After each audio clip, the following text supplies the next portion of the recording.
Hello developers, today we're gonna talk about some basic stuffs like the data types. The previous video we have talked about the strings, and today we're gonna talk about the integers, which are numbers. And also we're gonna talk about the comments, how to do some comments while using these things. Well, comments are used to make reading easier and also make hints for developers and also make maintenance easier. The inputs and outputs. So we talked about the print statement. You can put whatever you want into a double or single quotations, and it can be mathematical equations. Okay, and today we're going to talk about the inputs using the strings and integers. So we can input something from the user. All right, so let's begin with comments. This is how we do commenting. Okay, this is the imports section. If you look at the top header lines, it's the imports where we use libraries. We will talk about this later. And here we do the comment.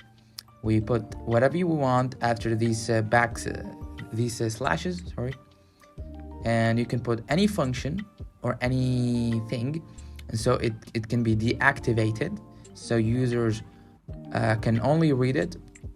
Developers can only read it. And let me just make a string in here, okay, and print the length of the string. So using this dot operator, we can access the function. Now, if you take a look at the terminal, it just printed 5, which is the length of the text. And let me just try to make it to lowercase. So it creates the whole letters to lowercase letters, okay, and the to uppercase function also makes it to uppercase letters. That's pretty beneficial in some advanced things like login systems. And so we can put strings, integers. We can and so today we're going to learn about the integers. Okay, this is a comment.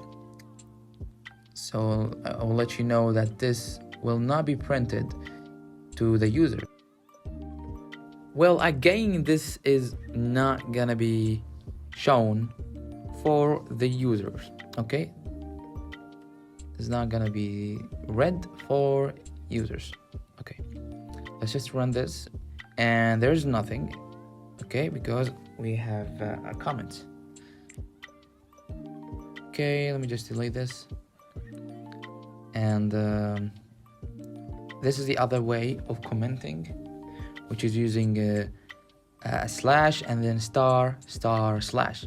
And so here you can put like too many lines of comments.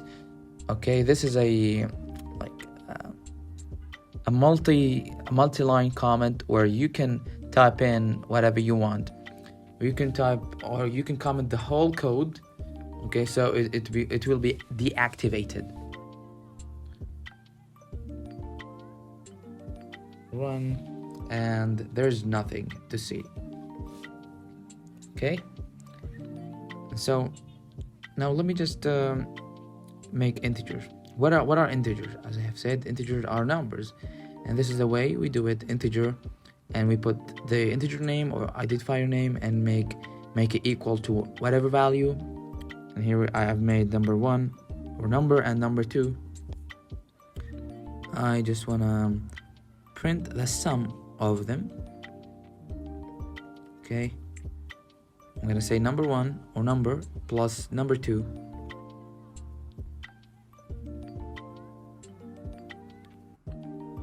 Now it should print me the summation of them. Here, as we see in the terminal, it just printed out 30. Okay, pretty basic. And there's some quick functions, simple functions for them. It's all important, but we're not gonna focus on it today. So also we can put or make some mathematical equations in the print section. Okay. And just to let you know that we have to be careful for the precedence. Okay, the precedence. As we know, the precedence is most important for the brackets, the circle brackets, and then for other stuffs. As we see here, is the computer gonna read from the inside of the brackets. It's gonna get the result and just multiply it with number 2. Okay. So yeah, here we got 2000. If I remove the brackets, it would be different result.